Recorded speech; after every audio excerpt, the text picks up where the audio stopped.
Vamos a continuar con la segunda ponencia de hoy, que es la de Juan Antonio García Esparza.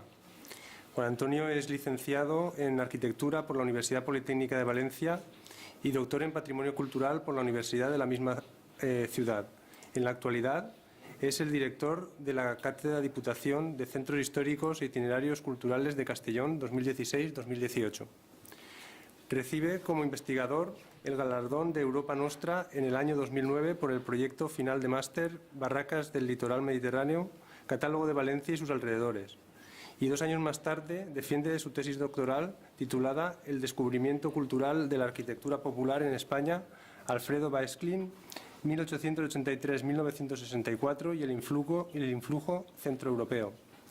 Posteriormente, compagina su labor como docente en la Universidad Jaume I de Castellón con la investigadora, centrándose esta última en el área de construcciones arquitectónicas y desarrollando en la actualidad estudios enfocados hacia unas nuevas perspectivas en el campo de patrimonio arquitectónico. Le agradecemos su asistencia, esperando que esta sea la primera de futuras intervenciones en el Colegio de Arquitectos de Castellón que el Colegio de Arquitectos de Castellón tiene en proyecto realizar para divulgar y poner en valor los paisajes de piedra en seco en nuestra provincia. Muchas gracias. Bien. Buenas tardes. La intervención de Arturo me ha hecho repensar un poco la mía y creo que le voy a cambiar el orden. Pretendo, de hecho, aunque le cambio el orden, un recorrido vital sobre lo que es la catalogación, cómo empieza y en qué punto estoy en este momento sobre las labores de catalogación. Quería comenzar con esta diapositiva, pero empezaré por la última. Recorrido vital, técnico, social, cultural. Es decir, quiero retomar de alguna forma la intervención de Arturo porque creo que es necesario, antes de que se tenga que marchar, pues que vea un poco que estamos trabajando en ello, estamos catalogando, se están haciendo inventariados y obviamente no se puede catalogar todo, no se puede proteger todo y existen unos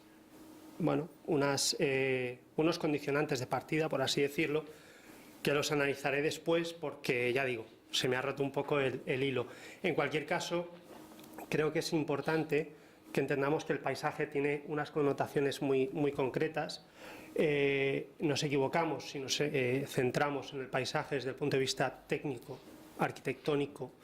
Básicamente, el paisaje es meramente cultural, es meramente vital y el resultado de esas experiencias y de esa percepción es lo que tenemos actualmente.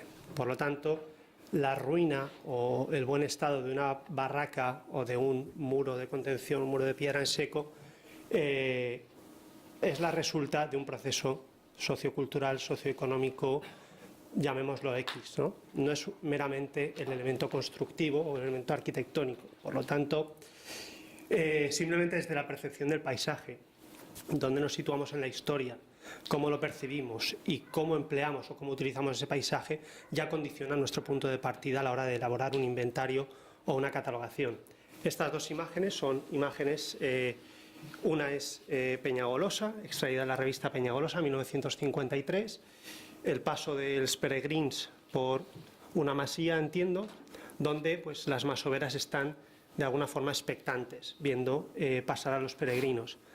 Sin embargo, principios de siglo, 1903, Suiza, Centro Europa, el paisaje es más una cuestión de recreo, de pasatiempo, ¿no? Por una parte mostramos devoción, religiosidad, una forma de entender la vida, y en otro punto de Europa, en este caso, tenemos otra forma totalmente distinta de entender el paisaje y la vida, ¿no? Eso ya nos condiciona nuestra manera de percibir el paisaje. He dicho que continuaría, o que empezaría por el final porque creo que es interesante que Arturo lo pueda escuchar. Precisamente este dibujo es un cocó y es de la publicación de García Lisón y de Zaragoza, de Arturo, de Arquitectura de Piedra en Seco. Básicamente lo que vengo a mostrar es que estamos trabajando actualmente en esa cátedra de centros históricos en la elaboración de un inventario. Bueno, lo tenemos hecho ya un inventario y ahora estamos haciendo una pequeña selección, digamos un catálogo de todo lo que estamos encontrando. Está Pablo Altava, está por ahí como público y está colaborando en la cátedra. De hecho, pues bueno, nos estamos centrando en puntos muy concretos del paisaje. Esto es Peñagolosa, el Parque Natural, y estos son una serie de caminos de peregrinación que parten de cada uno de los 10 municipios hacia el santuario. Entonces lo que encontramos son vías vitales, no son vías paisajísticas, no son vías arquitectónicas o que de alguna forma se han antropizado por la acción del hombre. Es que al final es un flujo de vida o han sido flujo de vida. Por lo tanto, si entendemos el paisaje desde ese punto de vista, entenderemos que la ruina se tiene que caer, que la ruina, si somos afortunados, se mantendrá, pero también hay que entender que es una consecuencia de nuestro día a día, de las fuerzas un poco socioeconómicas a las que estamos sometidos. Ese paisaje tiene una configuración muy particular, la vida en la montaña, la vida en la masía, la vida del masovero, tiene una configuración espacial muy determinada en torno a los caminos de comunicación, y en torno a esa vida en la masía surgen esa vida, por decirlo de alguna forma, surge precisamente porque existen puntos de agua, porque existen puntos por donde se puede encontrar más que menos cerca un punto de extracción de agua, ¿no? Esos cocones o esos elementos que explicaba anteriormente Arturo. Por lo tanto, tenemos un paisaje o tenemos ese entorno por unas cuestiones muy claras y muy determinadas. Necesidad y fe, en cierto modo, ¿vale? Estamos hablando de un paisaje muy concreto. Hablamos de una reinterpretación o de una reconsideración del paisaje, más bien a lo mejor pues, continuar la tradición, otros porque realmente piensen que ese paisaje es digno de devoción o esa peregrinación bueno, se interpreta personalmente de una forma u otra. Ahí ya no nos podemos meter, pero sí que entramos a cuestiones de conservación o no del paisaje. Es decir, nosotros lo que no podemos pretender es aplicar nuestro criterio constructivo o conservador a gente que entiende la vida de una forma totalmente diferente a como la entendemos nosotros, los urbanitas, por decirlo de alguna forma, ¿no?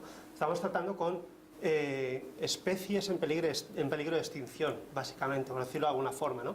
Son masoveros, son gente, quedan muy pocos y entienden esa arquitectura de una forma muy determinada. Es decir, la espontaneidad, es la inmediatez, es la necesidad y es la fe. O sea, son unos criterios muy concretos que nosotros de partida no compartimos. Nosotros tenemos otra visión, tenemos la visión estética, tenemos la visión un poco más cultural, si se quiere, ¿no? Entonces ya partimos de cuestiones muy diversas, muy diferentes. Por eso quería introducir un poco pues, qué es la perspectiva a la hora de hacer un catálogo o hacer un inventario, es decir, desde qué perspectiva estamos observando el objeto. Si desde la escenificación del objeto valioso, histórico, arquitectónico, o desde el punto de vista social, sociocultural, en el que entendemos que existe una forma de vida muy determinada y, bueno, tampoco podemos llegar allí nosotros y condicionar especialmente esa forma de vida, ¿no? Por lo tanto, tenemos que entender que esos procesos se darán, y me refiero a los procesos de ruina o a los procesos de recuperación, pero lo tiene que demandar, por supuesto, la sociedad que allí habita, ¿no? Bueno, aquí quería hacer un contraste sobre fotografías, aspecto estético, ¿no? y lo que supone un paisaje abandonado, como es el de Peñagolosa, el entorno de Peñagolosa, a un paisaje cuidado, como puede ser un paisaje actualmente pues, de viñedos en Centro Europa, en Suiza, ¿no? Existen unas connotaciones sociales, pero también culturales, ¿no? Es decir, bueno, pues se dice que el paisaje abandonado, pues, no sé, otorga como cierta tristeza, cierta pesadumbre, ¿no? por el sentido de pérdida, ¿no? Del que observa.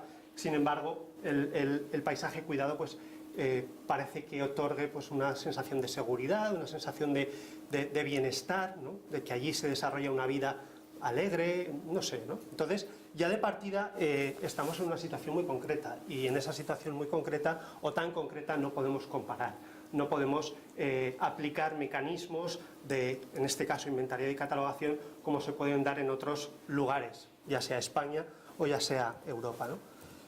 Bien, por lo tanto, en cierto modo, yo no estoy diciendo aquí que ahora todo se convierta en ruina porque se pierde el valor de las cosas, por supuesto, del valor arquitectónico, pero sí que hay que entender ciertos procesos y no hay que obsesionarse, no porque tratamos de alcanzar el máximo posible de casetas o el máximo posible de masías o el máximo posible de territorio, vamos a hacerlo mejor.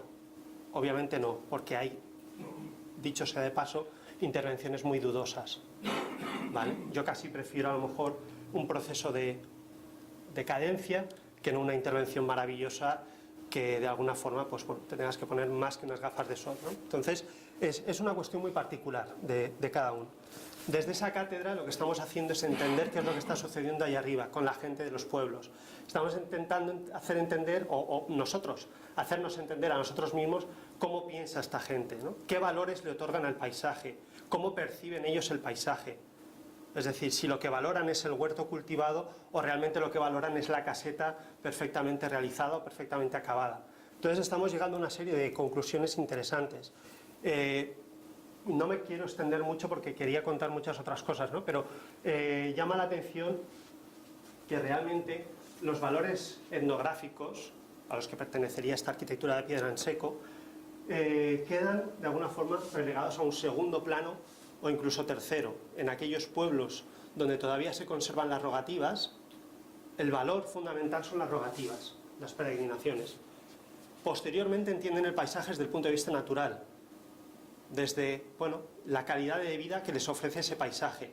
Y en un tercer lugar, los valores etnográficos. Pero claro, ¿por qué? Porque nadie les ha explicado que esos valores etnográficos son los que explican el paisaje, son los que articulan ese paisaje y la forma de vida que se originó en época medieval en estos paisajes. Porque no tienen ese conocimiento y nadie ha ido a ellos a decirles, oye, pero que pienses que esta caseta o este muro o esta masía es del siglo tal y aquí este predio, esta forma de habitar se componía de diversos bancales, etcétera, etcétera. No tienen ese conocimiento. Entonces estamos intentando ponernos en su lugar, viendo qué es lo que ellos valoran y tratando de hacer pedagogía en ese sentido. Por eso vengo a hacer propaganda de lo mío. Vamos a organizar las segundas jornadas de centros históricos e itinerarios culturales desde la cátedra. Estas jornadas se desarrollan en el mes de septiembre en los 10 municipios que quedan en el área de influencia de Peñagolosa. Y lo importante de estas jornadas es que ellos, los propios vecinos, son los que nos muestran el municipio, nos lo explican y nos llevan de excursión a ver las masías o a ver sus caminos de peregrinación. Son ellos los que nos dan la explicación. No va un catedrático de la universidad, no va un profesor de la universidad y da allí su speech, ¿no? Son ellos los que tienen que poner en valor eso. Por lo tanto, bueno, para que lo sepáis, por si os queréis apuntar, será en septiembre, estamos todavía en proceso de cerrar algunas acciones. Intentamos cohesionar socialmente el municipio en torno a ciertas actividades. Atzeneta, por ejemplo, en este caso tiene una población bastante importante de residentes ingleses. Los estamos intentando meter mediante una exposición de algunos ingleses que tienen fotografía realizada de varios años sobre Peñagolosa. Es decir, no son unas jornadas al uso de enseño la iglesia, enseño el ayuntamiento y punto, no. Es que ellos sean los actores y ellos sean los que nos expliquen a nosotros su paisaje y su entorno. Por lo tanto, pues bueno, Arturo hablaba de tutela, Arturo hablaba de leyes y Arturo hablaba un poco de qué es lo que se podría o se tendría que hacer. Obviamente la cuestión de la formación profesional sería fundamental, pero también habría que ver, acercarnos a los pueblos y ver si hay gente o los propios albañiles de los pueblos interesados en participar de esa formación o de un curso especializado, ¿no? Habría que intentarlo. Hablamos de un paisaje que sí, que se derrumba, que se va perdiendo. Hablamos de nuevos elementos, nuevos factores, algunos efímeros, otros permanentes, algunos estéticamente aceptables, otros horrorosos. Ahí sí que entráis los arquitectos. A mí se me ha presentado como arquitecto, pero no, soy arquitecto técnico. Ahí entráis los arquitectos, sobre todo los paisajistas, para establecer vuestro criterio. Pero la cuestión es que son muchas cosas las que entran un poco en diálogo y las que se tienen que sopesar. No es únicamente una cuestión edilicia o una cuestión arquitectónica. Es una cuestión cultural, y es una cuestión de necesidad, y es una cuestión muchas veces religiosa, ¿vale? Trasciende muchas cuestiones, ¿no? Por lo tanto, pues bueno, estamos hablando de un paisaje con unas connotaciones interesantísimas, por abandonado que sea. Interesantísimas. Y a mí uno puede decir, pues qué lástima de Masía, sí, bueno, pero a mí no sé, no me deprime tanto, no lo sé. A lo mejor es porque, pues bueno, tengo otra aproximación, ¿no? Bien, hablando de catalogación y de inventariados, Pablo está trabajando en la cátedra en labores de inventariado, sobre todo de masías, sobre todo de pozos, norias, cocons, cualquier elemento vinculado a la vida en la montaña, ¿vale? No a la piedra en seco, a la vida en la montaña. O sea, lo hemos enfocado desde un punto de vista vital, no arquitectónico, no del objeto. Entonces hemos trazado unas zonas que creemos que son de interés. En su día se declaró Parque Peñagolosa, una cosa un tanto ridícula de parque, y precisamente esta semana una reunión en Consellería, tanto en Patrimonio como en Medio Natural, esta idea pues de alguna forma les fascinó. Actualmente sabréis que el Camino de les Useres es monumento natural, es una declaración un tanto ambigua de protección natural, pero que realmente no obliga a nada a nadie, ¿no? Simplemente, digamos, algo inocuo que está ahí y que los habitantes de alguna forma han asumido. ¿Por qué? Porque tienen esa peregrinación, ¿no? Y lo entienden como algo necesario. Pues bueno, lo que proponemos es intentar extender esa declaración de monumento natural al resto de los caminos, poniendo énfasis en esos elementos que nosotros creemos que son interesantes y que cabría de alguna forma, pues bueno, llamar la atención sobre ellos. Ese monumento natural, que digamos que es simplemente la arteria y unos 50 metros a cada lado, muchos diráis, bueno, pues es que eso de los 50 metros es un poco extraño, ¿no? O sea, el 51 me colocan una fábrica, etcétera. Bueno, son temas que hay que empezar a lidiar, porque en Medio Natural enseguida dijeron, sí, lo hacemos espacio natural protegido. Y dijimos, hombre, vamos a entrar con problemas otra vez del parque, ¿no? Hay que intentar ir poquito a poquito y entrar en la mentalidad de la gente de allí. Vamos a ir poco a poco, vamos a decirles qué es lo especial de su paisaje y poquito a poco iremos un poco calando en la sociedad. De repente no podemos entrar con ese discurso, como nos proponían desde Consellería. Bien, por lo tanto, el repaso que quiero hacer un poco, esto era el final de mi presentación, voy a enfocarlo como tal, pero luego volveré sobre el principio, ¿vale? Como bien ha comentado Arturo, un inventariado o una catalogación previamente requiere de un análisis de la bibliografía existente, del conocimiento de la gente del lugar, del saber constructivo de la gente del lugar. Tenemos que saber cuáles son los elementos, tenemos que saber por qué se dan ese tipo de elementos y por qué con esos materiales. Tenemos que conocer el entorno, tenemos que conocer el lugar, tenemos que conocer a la gente del lugar, tenemos que hacer partícipe a la gente del lugar para hacer un inventariado correctamente, una catalogación correctamente. Tienen que ser ellos probablemente los que nos digan cómo y dónde y cuándo encontrar las cosas que estamos buscando, y por eso necesitamos esa pedagogía mutua, ¿no? No podemos llegar allí al municipio y decir, bueno, yo vengo a catalogar, no sé, el Pla de Vistabella, voy a ver qué tenéis por aquí. No, obviamente hay que llegar, hay que consultar el archivo, hay que ir a hablar con la gente del lugar, con los masoveros, y entonces empezar a marcar en un mapa qué es lo que se tiene que hacer. Hablo de las personas del lugar, que son realmente quienes saben dónde se encuentran los puntos más interesantes o que nos puedan interesar más desde el ámbito etnográfico, desde el ámbito arquitectónico, y que nos puedan explicar cómo se organizaba el espacio en torno a ese punto, en este caso de recogida de agua. Es decir, no únicamente tenemos que interesarnos por, bueno, mira, qué fuente más interesante, ¿no? No, es que esta fuente articulaba una serie de masías diferentes, se daba una serie de servidumbres o de servicios para el uso de las fuentes, como de los hornos de pan, etcétera, ¿no? Entonces tenemos que entender el espacio no como una serie de elementos que un día se quedarán protegidos si llega el caso y ahí estarán desvinculados de todo lo demás, sino que ese elemento tiene que estar vinculado, si puede ser, al espacio circundante, ¿vale? Ese es el fin de una catalogación, y por eso luego os explicaré andanzas previas, ¿no? La vinculación de elementos entre sí, de elementos que quedan fuera de un mismo término municipal, pero vinculados con otros términos municipales, y el sinsentido que a veces se crea de catalogar desde un único término municipal. Es decir, bueno, pues un término que a lo mejor tiene un pueblo, un municipio que tiene medios, que tiene recursos, se hace un inventariado fantástico. Pero ¿qué pasa con el vecino? Tiene elementos a lo mejor que están conectados por una secuencia de hechos con el pueblo vecino, pero allí no se conectan o allí no se catalogan. Entonces, ¿qué está sucediendo? Estamos haciendo una lectura del paisaje errónea.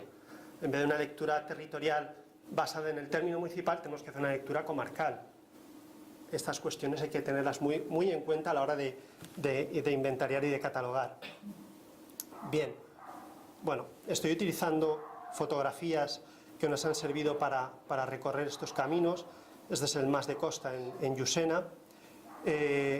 Nos hemos servido también de mapas topográficos, lo ponía por ahí, del Instituto Cartográfico, del Instituto Valenciano de Cartografía, pero además no únicamente, ya digo, elementos simplemente de piedra en seco, masías, etcétera, sino las acciones o las actividades que tenían lugar en estos entornos, porque al final encontraremos el sentido a la articulación un poco del paisaje y de los diferentes volúmenes que componen, pues en definitiva, la granella, en este caso una masada. Iremos a verla en las jornadas de centros históricos. Lo mismo ocurre con las señas, es decir, decía Arturo, no se puede proteger todo, evidentemente no se puede proteger todo, pero hay que saber seleccionar y hay que saber vincular. Es decir, nosotros a la hora de hacer inventariados sí que tenemos que saber dónde están todas y decir, esta la seleccionamos porque creemos que es la más representativa o la que mejor representa la época, el oficio X, pero que quede constancia que hemos visitado estas otras que de alguna forma tienen una vinculación con esta que creemos que es la fundamental. La interconexión, desde mi punto de vista, es ineludible, o sea, es una cuestión básica, porque si no lo que estamos haciendo es un apósito, es decir, estamos recreando, estamos escenificando, estamos musealizando y estamos desvinculando del resto de elementos que componen el paisaje. Bien, un aljibe en Cuya, un pozo. Al final, ya digo, lo que me apunto por aquí son cuestiones más bien sociales que no arquitectónicas. Son cuestiones que vinculan al hombre con el paisaje y no de la otra forma. No es el paisaje el que nos está reconectando a nosotros ahora, sino es que en su día este paisaje ya tenía un sentido, no se lo estamos buscando o encontrando nosotros ahora, ¿no? Entonces, bueno, más pozos, cocons, fuentes, etcétera, ¿no? Las neveras, estos caminos sirvieron para el comercio de la nieve, de la madera, los ventisquers, etcétera, ¿no? Hay una serie de elementos que conectan ese paisaje de una forma concreta por la actividad sociocultural que tuvo en su día. Por lo tanto, actualmente, trabajando con la Dirección General de Patrimonio en Valencia, claro, estamos pensando cómo se puede llevar a cabo un inventario, una catalogación de un término municipal o de un territorio, porque se está pensando más en territorios. Es decir, al final lo que tenemos que hacer es ir a las zonas que a día de hoy creemos que son estratégicas, como comentaba Arturo. Es decir, los municipios deben participar activamente, no solo el masovero que cree o que sabe dónde se encuentran los valores fundamentales de ese paisaje, sino el ayuntamiento como ente o como entidad que sabe lo que quiere para un desarrollo futuro de su paisaje. Sabe que de alguna forma tiene que desarrollarse para buscar nuevas fuentes de ingreso, de trabajo, etcétera, de formación.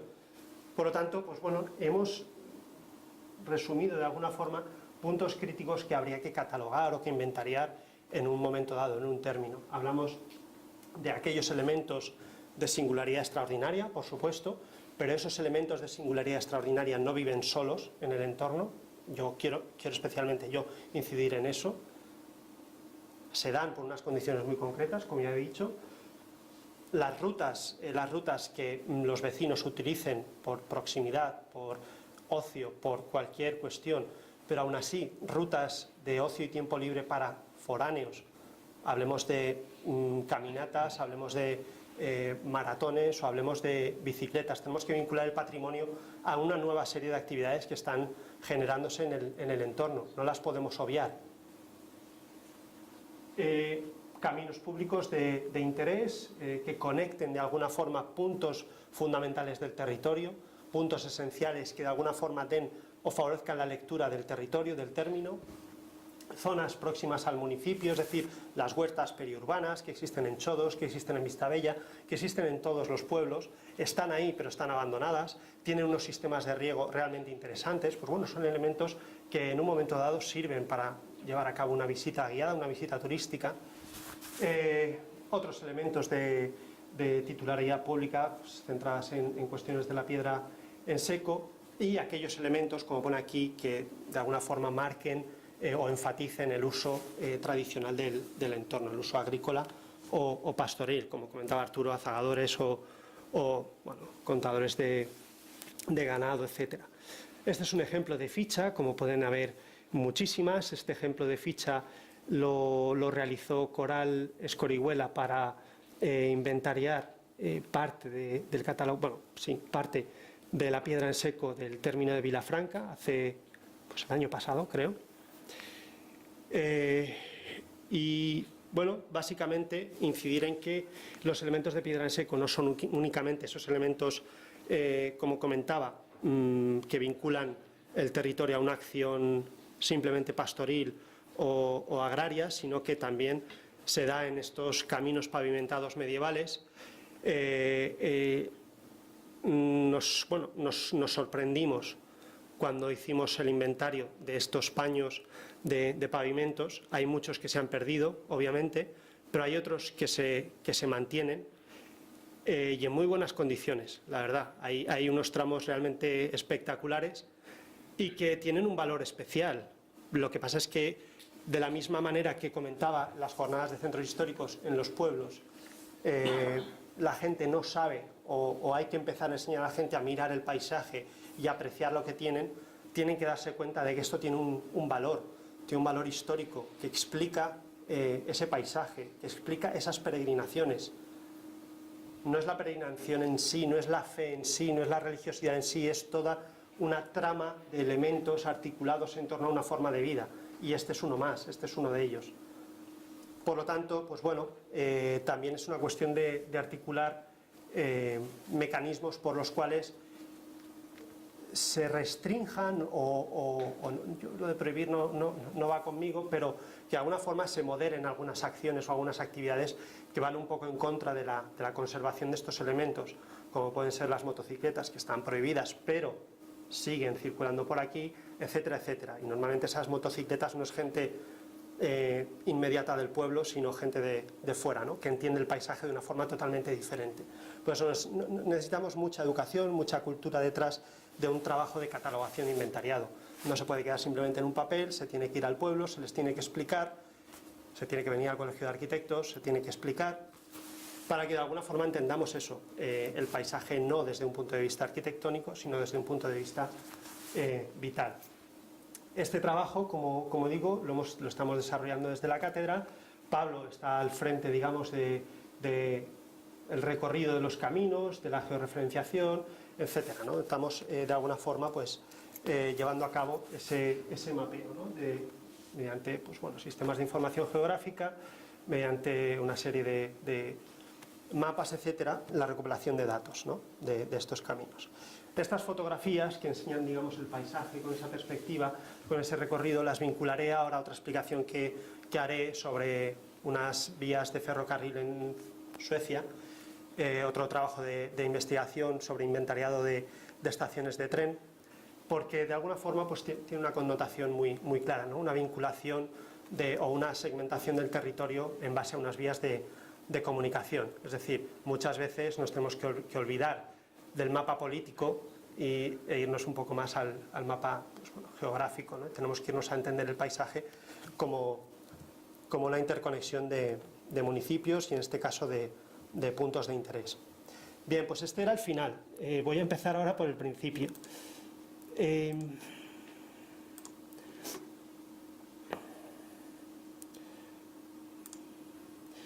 Bien, La cuestión es que mi relación con la catalogación, inventariado de elementos arquitectónicos comienza pues hace, no lo sé, pero 10 años más, no sé, 2005, 12 años, 13.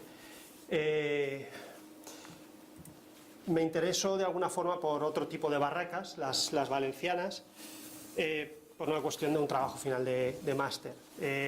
Yo en aquel entonces tenía mi motillo, mi scooter, vivía en Valencia, era feliz, ahora también, pero era feliz y bueno, me recorrí todo el término, me recorrí desde Cases de Bárcena hasta el Palmar, buscando barracas antiguas, buscando barracas centenarias, lo llamaba yo. Era mi primer trabajo de catalogación, era mi primer trabajo de aventura, básicamente. Y fue fascinante porque fue una aventura. Esa aventura de alguna forma acabó bien, acabó, trabajo final de máster bien valorado y un premio europeo que también ayuda a que valoren el trabajo, un trabajo que no fue financiado en ningún caso por ninguna administración y fue más una cuestión de ocio que otra cosa, ¿no? que un trabajo al uso. Ya en 2005, como he dicho, 12 años, continuábamos con la expansión del puerto, continuábamos con problemas en la periferia de Valencia. Aquí, no sé cómo se enteraron, sabían que estaba yo detrás de las barracas y me pidieron que escribiera algo en el Levante y básicamente les vine a decir, se quedaron con el titular de que únicamente quedaban 18 barracas en pie, y es verdad, de las auténticas, de las de verdad, quedan una veintena como muchísimo, ¿no? en el término. Bien, este estudio no se quedó ahí y de alguna forma entendí que la catalogación tenía que tener una explicación, es decir, ¿por qué catalogamos? ¿Cuál es el sentido de catalogar? Tenemos un sentido de pérdida del objeto, de una forma de vida, tenemos nostalgia, tenemos añoranza, que es lo que nos pasa, ¿no? con el patrimonio. Entonces, de ahí que paso posterior fuera la tesis doctoral sobre la arquitectura popular, ¿no? en España, porque la concebimos desde este punto de vista, y los centroeuropeos venían y nos explicaban el valor que tenía nuestro paisaje, nuestra etnografía, etc., ¿no? Entonces, sigo insistiendo, a mí me interesaba el por qué se derribaban, el por qué se mantenían, el por qué hacíamos lo que hacíamos o se hacía lo que se hacía. Entonces, vine a indagar un poco en esos condicionantes histórico-culturales de ocio, tiempo libre, ¿no? Y vengo a volver a mostrar el paralelismo, lo mostraré después, ¿no? Pero vengo a mostrar otra vez unas pinturas, unos dibujos, unos cuadros, perdón, de Centro Europa, ya digo, 1900, principios de siglo, 1904, 1911, donde, surge una perspectiva del paisaje, de la vida, de la tradición muy dispar. Están las Heimatschuts y están las Verbunds, por decirlo de alguna forma, los artistas que miran el pasado pero con una proyección hacia el futuro, una proyección más abstracta, y aquellos que miran el pasado con cierto romanticismo, ¿no? Cierta pesadez o pesadumbre, no sé. Entonces, claro, existen ya vertientes muy concretas, principios del siglo XX, centro de Europa, que entienden el patrimonio desde un punto de vista muy distinto, muy diferente. Entonces, ¿qué es lo que llega aquí a España? ¿Quién viene aquí? ¿Cómo nos lo explica? ¿O qué es lo que sucede? Al principio ponía algunos folcloristas o etnógrafos que trabajaron, Torres Balbás, Casas Torres, Fredo Beschling fue uno de esos arquitectos que vino aquí a España y hizo un poco esa labor de traducción o de asimilación de ciertos conceptos, lo que estamos intentando hacer ahora en los municipios. Pero en cualquier caso, entendían el patrimonio, la salvaguarda de ese patrimonio desde un punto de vista muy concreto, ¿no? Desde un punto de vista social y desde un punto de vista cultural, no desde un punto de vista edilicio o desde el punto de vista del objeto. La importancia ya lo hacían en periódicos de la época. Estos son periódicos, son recortes de la tarde del diario, un diario bilbaíno. Es decir, ya había cierta pedagogía, interés por dar a entender qué se estaba haciendo. O sea, este tío que hace aquí, un suizo que se viene a España y viene a explicarnos lo valioso que es Bilbao, lo valioso que es la vida en la montaña, ¿no? Había una pedagogía muy importante detrás. Estos procesos culturales devienen en pues, la valorización del objeto desde el punto de vista estético y esa transformación, esa venida de los arquitectos, artistas centroeuropeos al Mediterráneo por la luz, por el sol, por el color que tiene en nuestra, digamos, cultura popular. Y es lo que les sorprende a ellos. Ellos tienen una perspectiva de la cultura popular, de la arquitectura popular, desde el punto de vista del objeto, desde el punto de vista formal, García Mercadal, Le Corbusier, etcétera, ¿no? Todos estos arquitectos que empiezan a hablar de Ibiza y de toda esta concepción vanguardista, de alguna forma, de la arquitectura popular. Mi punto aquí es la diferencia o, digamos, la segmentación cultural que tenemos entre España y Centroeuropa en este sentido, hablando de inventarios y catalogación. Suiza es un país que no participa de la Guerra Mundial y en 1948 ellos ya fundan la acción para la catalogación, bueno, la tengo por aquí, la acción para la investigación de la Casa Rural Suiza, ya en el año 45. ¿Vale? Y es una acción a nivel nacional. Es pequeñito, es un país pequeñito, pero es una acción nacional. En el 45 ya entienden que es necesario saber qué es lo que se tiene. Ya es necesario saber con qué se cuenta para, de alguna forma, ver o buscar una perspectiva de futuro. Entonces, esta gente, mi punto es que esta gente viene aquí y pretende pretende hacernos ver que necesitamos también esa catalogación, que necesitamos también ese trabajo de etnografía, que necesitamos esa aproximación cultural al objeto arquitectónico, pero ya digo, visto desde un punto de vista geográfico, situado en un punto concreto de la geografía, ¿no?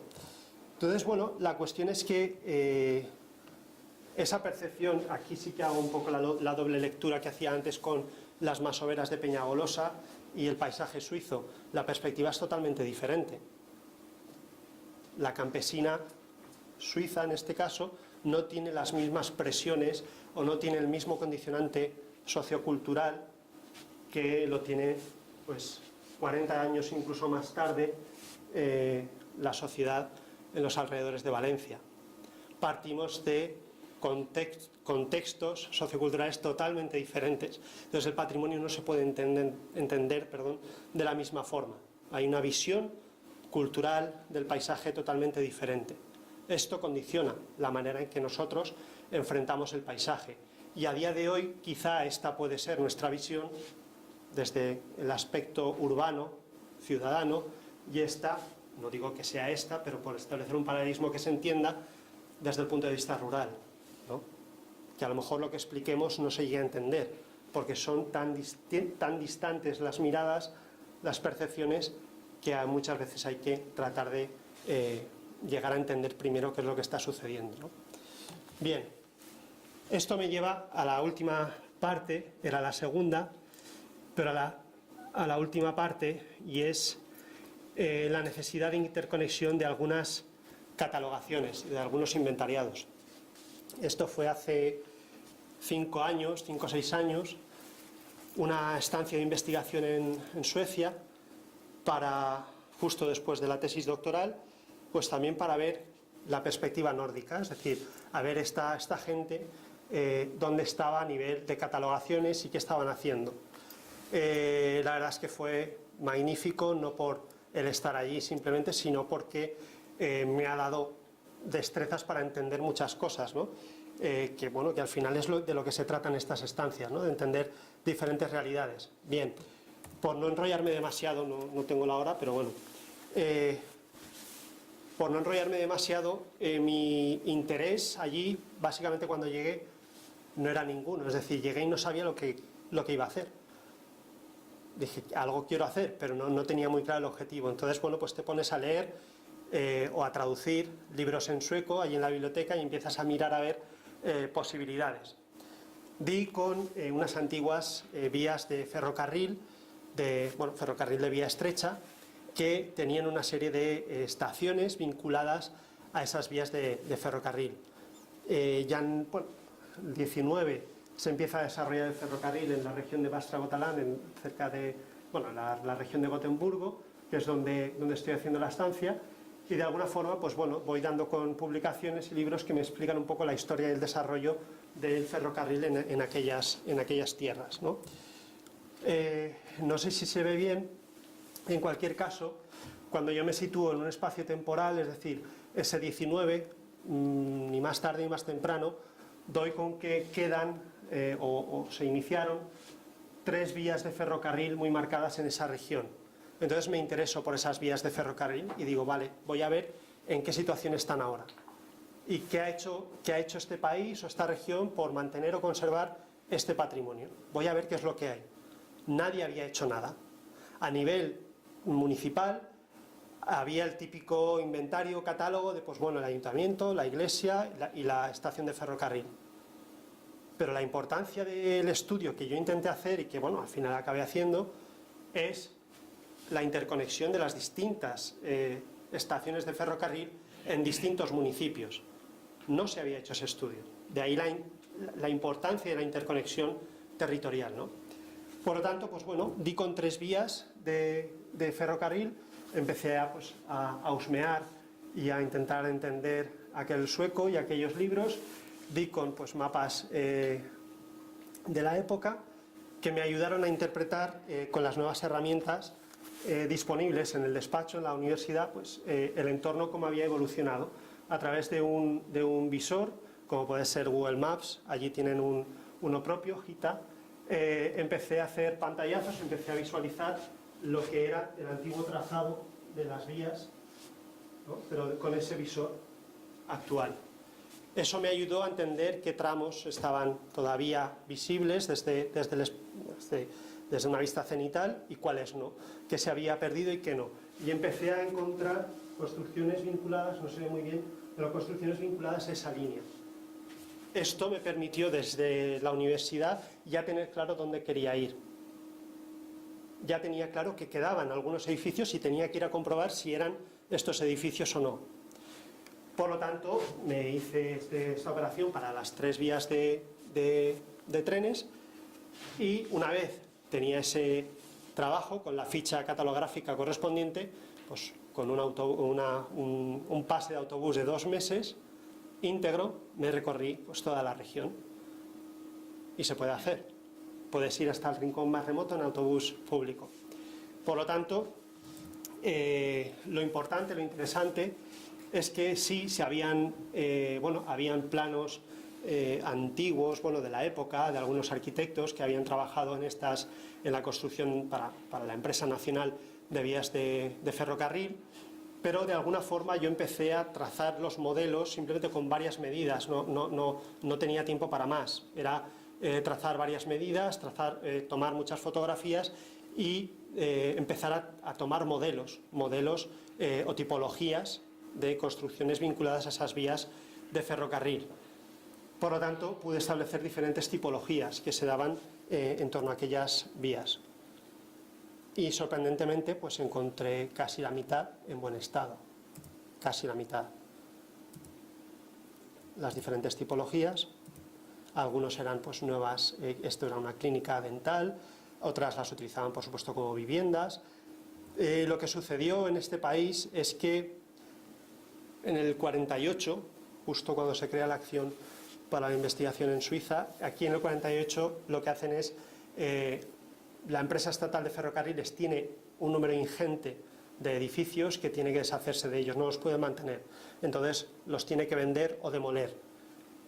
Al venderlos, quien los compró se los adecuó, algunos con mejor fortuna, otros con peor fortuna, pero de alguna forma lo que también me ha aportado este trabajo es a entender la evolución del propio edificio. Es decir, para mí no tiene más valor el edificio que conserva intactas las características morfológicas, sino aquel que también ha evolucionado con arreglo a unas necesidades, pero de una forma coherente, de una forma respetuosa, de alguna forma con el modelo inicial, ¿vale? Por lo tanto, esto me ayuda a entender que estos edificios tenían una evolución, una transformación, y que era de ley respetarla y decir, bueno, ha sido un proceso cultural que ha sufrido este país y gracias a, bueno, no sé, de alguna forma se han seguido manteniendo, al menos la mitad están en pie por aquel proceso de tutela, aquel proceso que fue fortuito, eventual, una venta, ¿vale? Y bueno, pues fue un análisis muy interesante que realmente pues, ayuda a comprender la evolución del patrimonio en este caso, ¿no? Las distintas configuraciones de un elemento arquitectónico y su evolución en el tiempo. El análisis se centró también, por supuesto, en analizar o en saber constructivamente cómo habían evolucionado los paneles, los entablados, la manera de construir preindustrial, industrial, bueno, está ahí, ¿no? A caballo habían algunas tablas desbastadas a mano, otras, pues ya se entendía muy bien las diferentes sierras, ¿no? La de agua, etcétera. La cuestión es que, pues bueno, ese análisis también es fundamental realizarlo para tratar de entender o de conectar los diferentes edificios, la tornillería y demás elementos y los acabados, etcétera, ¿no? Elementos que ayudaban a comprender un poco la evolución de esos edificios. Como he dicho, vengo a hablar de catalogación y de inventario. Creo que está todo conectado, aunque no esté hablando de piedra en seco. Pero la cuestión no es esta, la cuestión es que el catálogo del inventario, como he insistido, va un poco más allá.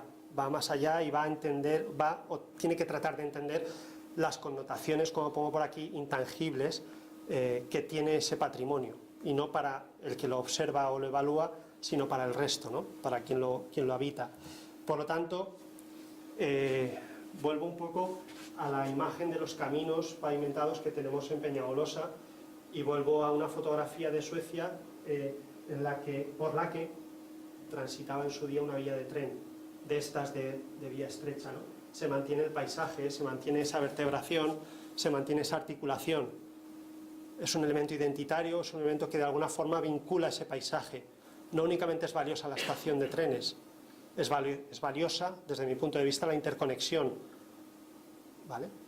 No sé, la articulación de alguna forma. Pequeñas chorradas, que pueden ser chorradas, pero esto es simplemente un poste de luz en la que en sueco aquí pone estación de trenes. La estación había desaparecido totalmente por un nuevo desarrollo, etcétera. Pero en la placa ponía estación de trenes. Entonces, ahí cuando llegué yo con mi mapa y con mi billete de autobús, dije, por aquí tiene que estar la estación, por aquí tiene que estar. No estaba, y estaba ese poste. Y ahí pude leer, aquí se encontraba de alguna forma la estación de trenes. Y pude constatar que había desaparecido, ¿vale? No era ninguna de las otras casas de alrededor. Bueno, pues elementos, por ejemplo, esta es muy interesante, puertas de acceso, la vía del tren, la antigua vía del tren, y predios o no sé, dominios particulares que tenían sus pequeñas puertas de acceso directamente a la vía, ¿vale? Otros elementos auxiliares, bodegas, donde dormían o donde almacenaban alimento los que conservaban estas vías. Cada 3 kilómetros de vía se le adjudicaba de alguna forma o estaba encargado una persona por el mantenimiento, por el hielo en invierno, la nieve, etcétera. Tenían que limpiarla y tenían como a su cargo 3 kilómetros de vía. Pues bueno, existen una serie de construcciones alrededor que ofrecían cobijo a esta gente, ¿no? Por lo tanto, ya digo, no estamos hablando únicamente de barracas, de casetas, no estamos hablando del objeto arquitectónico, sino que estamos hablando de contextos socioculturales, y estamos hablando de paisaje, y estamos hablando de entornos, y estamos hablando de gente que igual le importa, y estamos hablando de gente que igual le importa un bledo. Estamos hablando de situaciones y de cultura, y estamos hablando de educar, y estamos hablando de procesos de transformación, estamos hablando de procesos dinámicos, de procesos de cambio, de que hay que entender que si se tiene que perder, se perderá, y si se tiene que recuperar, se recuperará. Pero hay que entender las diferentes realidades. Bien, por terminar con la última experiencia, tiene que ver básicamente con la cuestión que comentaba Arturo sobre sostenibilidad del paisaje, sostenibilidad del entorno. El patrimonio tiene que ser parte de la evolución económica o tiene que ser parte del desarrollo económico del territorio, del municipio, del entorno. Tiene que ver no solamente con cuestiones culturales, sino, como decía, sociales, económicas y ecológicas, si cabe, ¿no?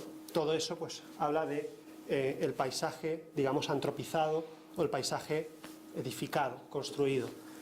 Desde el punto de vista cultural, por dejar de lado otros indicadores, otros elementos que hoy no vienen al caso, discernir o identificar que existen, por supuesto, los valores materiales, como hemos comentado, la tipología constructiva, la técnica constructiva, el detalle constructivo, también los valores inmateriales o intangibles y los valores, como pongo en medio, personales, los valores que cada uno le otorga al paisaje. La idea de las jornadas, por ligarlo todo un poco, la idea de las jornadas de centros históricos viene de una estancia en Irlanda, precisamente. Viene de una estancia en Irlanda por la que pude analizar lo que ellos llaman los Village Design Statements, que son como los reportajes o los reportajes del pueblo, no sé cómo decirlo, es como un plan de conservación del municipio. Estos planes de conservación se llevan desarrollando en Inglaterra desde hace más de 30 años a nivel de pequeños municipios.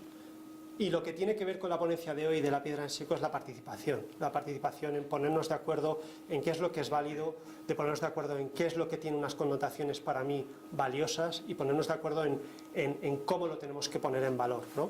Entonces, en estos Village Design Statements, lo que hace el English Heritage, en este caso, es reunir a la gente del pueblo en un polideportivo, en una biblioteca, en un lugar concreto y decirles, a ver, señores, sobre un mapa, díganme qué es lo importante para usted, qué zonas son importantes de su pueblo, pero también de su entorno. Díganme por qué, pero no solo a las personas mayores, a los niños, a todos. O sea, hay una participación social importante detrás de esto, una articulación que de alguna forma da sentido a ese paisaje. Bueno, pues esa investigación pues, se desarrolló en base a más de 20 municipios, en base a varios indicadores, varios índices sobre aquello, y básicamente pues, bueno, quería llamar la atención sobre eso. Catalogación no es llegar a un sitio, inventariar, medir, tomar fotos y largarse, sino tiene un contexto mucho más amplio que, bueno, que todos podemos ir aprendiendo poco a poco, que se puede ir adaptando, que irá cambiando y que, por supuesto, tenemos que tener claro quiénes son los actores finales que tienen que tutelar, de alguna forma, ese patrimonio. Creo que ya.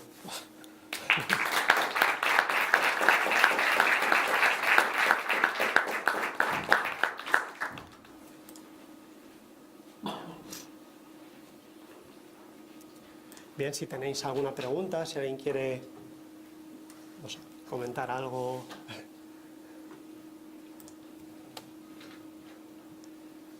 No es que haya venido a hablar de mi libro, es que quería darle un contexto un poco más amplio, es decir, quería un poco abarcar lo que es la catalogación o el inventariado desde una perspectiva de alguna forma más amplia, porque para mí creo que la tiene. De alguna forma esa trayectoria, pues bueno, ha servido para entender ahora los caminos de Peñagolosa de la forma que los entendemos, no es por ninguna otra cuestión. Bueno, yo creo que agradecerte el que has venido a contarnos tu visión. Yo creo que es una visión muy rica, muy amplia geográficamente y conceptualmente también, porque no es solo la catalogación de elementos materiales, sino que es la catalogación de elementos inmateriales que forman parte del patrimonio y de cómo una cosa está relacionada con la otra. Quizá, no sé si la pregunta complicada sería cómo podríamos actuar para poder al final, no sé tampoco si deberíamos actuar, ¿vale?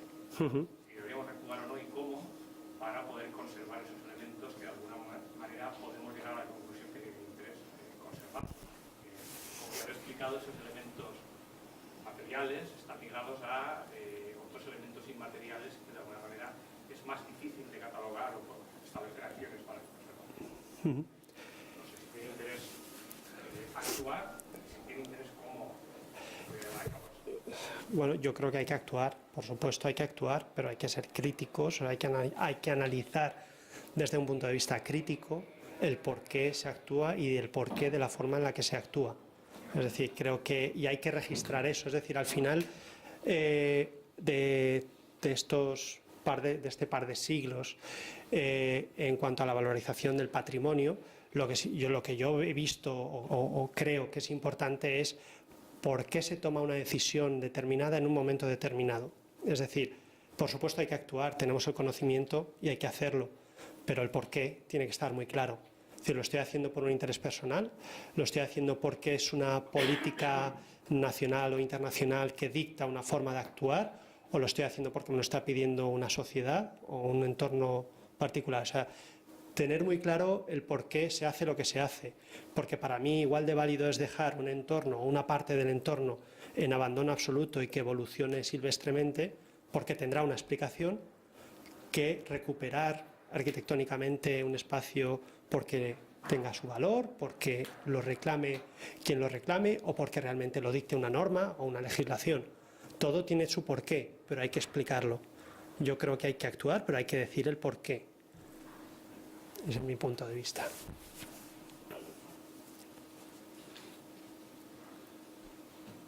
¿Alguna cuestión? Yo nada, felicitarte, la verdad es que me ha gustado muchísimo. Y a ver, voy a tener una reflexión sobre el tema de cómo actuar. Has comentado que no sería lógico catalogar todo.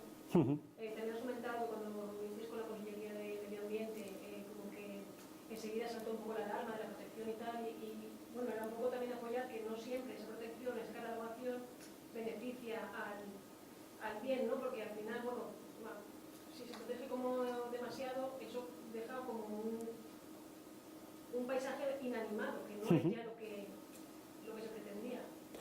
Eso es. No sé, pienso por ejemplo en la Andújara, que también es un espacio natural protegido, es un parque natural, y entonces lo que son las viviendas tradicionales de allí, que se hacen con una pizarra de allí, y la protección del parque ha impedido que se extraiga, por ejemplo, piedra local para la construcción de estas viviendas, y entonces lo que se hace es importar pues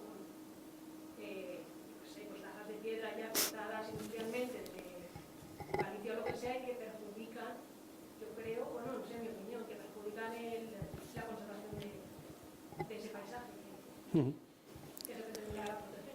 Totalmente de acuerdo. Sí, es que al final es como todo, los extremos no son, desde mi punto de vista, no son buenos. Es decir, es que hay vertientes muy diferentes a la hora de entender el patrimonio. Es decir, ahora hay una serie de personas, más bien arqueólogos, que tratan de teorizar un poco más lo que es la cuestión de la intervención o no en el patrimonio, ya no desde el punto de vista arquitectónico, sino desde el punto de vista psicológico. Y hablan, o ellos, es la Association of Critical Heritage Studies, y ellos lo que vienen a decir es que hay diferentes posturas y diferentes perspectivas, y lo que tienes que tener claro es qué postura adoptas y desde qué perspectiva adoptas esa postura. Es decir, todo tiene una explicación, y el que haya una pizarra extraña en Sierra Nevada, en este caso, tiene esa explicación. Puede ser, digamos, no sé, lamentable desde algún punto de vista, si lo quieres llamar así, pero tiene una explicación, tiene ese razonamiento. Es decir, vinieron un día aquellos de la idea feliz, de la protección rigurosa y estricta, y es lo que tenemos, consecuencia de eso. Si nosotros tenemos un paisaje abandonado en Peñagolosa, es consecuencia también de una serie de condicionantes muy concretos, una forma de vida muy concreta, el surgimiento de la industria, la Alcora, Villarreal, es decir, una migración masiva, y responde básicamente a unas cuestiones socioculturales. ¿Es una lástima? Sí, pero ¿podemos hacer algo? Es complejo, ¿no? Entonces, cualquier acción debería de tener una explicación, ese es mi punto de vista. Los extremos, ya digo, igual que como nos dijeron el otro día, sí, esto tiene que ser espacio protegido. Ojo porque se puede malinterpretar. Y es más una cuestión de mala interpretación, porque no, tal y como se entiende hoy en día la conservación del patrimonio, no es la conservación estricta. es dar a entender que este patrimonio es así porque tiene unos condicionantes que lo han traído hasta hoy, hasta aquí, de esa forma, desde ese punto de vista, y ya está. O sea, y no se puede hacer nada, no podemos pretender tutelarlo todo. Es imposible. Entonces la protección no tiene ningún sentido desde ese punto de vista. Bueno, es que la administración también va a un ritmo diferente, ¿eh? Quiero decir, lo que se publica a nivel internacional sobre estudios, digamos, de investigación en patrimonio y en nuevas tendencias y en nuevas perspectivas, va mucho más por delante que la administración. Y la administración muchas veces es un técnico que se dedica a gestionar.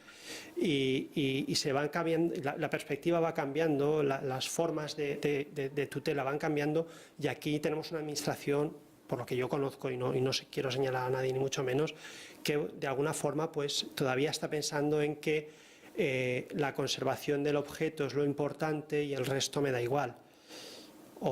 Ojo con esas cuestiones. Pero bueno, quiero decir, mientras ese sea el criterio, lo marque alguien y diga por qué se marca, entonces estará demostrando que estamos pues en un lugar o estamos en otro, o estamos a un nivel o estamos a otro.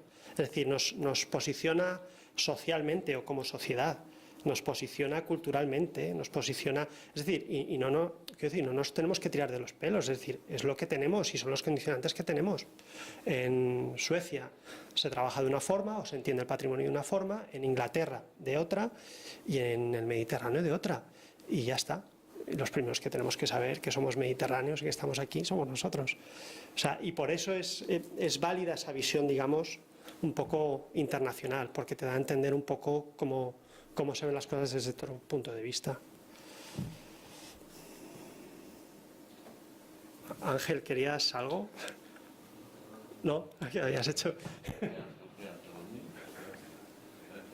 Yo quería felicitarte y compartir plenamente tu forma de esto. Yo nací en un medio rural, en Cuya, y por tanto, cuando has empezado a decir que hay que tener muy presente la gente del lugar, es que ha de ser así, no puede ser de otra manera, porque si no la gente del lugar no se implica, todo lo que hagamos será todo un mero escenario, un mero teatro. Eso es. Y la gente de allí, si tal vez de esta manera se implica, puede ser que se vaya volviendo a mantener en el sitio y a colaborar, ¿no? O sea, a mantener ese patrimonio que tenemos la enorme suerte de que tenemos en estas zonas que tú estás estudiando y demás, y que a ver si entre todos se consigue. Sí, pero es básicamente, al final, de lo que están hablando ahora a nivel internacional, bueno, ahora están intentando relacionar conceptos de utopía con el patrimonio. Es decir, el patrimonio al final es una utopía, es un constructo que cada uno se monta en la cabeza, ¿no? Y es algo que cada uno proyecta hacia el futuro. Es una entelequia, es una utopía, básicamente. Entonces hablan de que la persona del lugar, de alguna forma, se construye su propia utopía, que es la necesidad, que es la fe, que es lo que he explicado, ¿no? Un condicionante muy particular.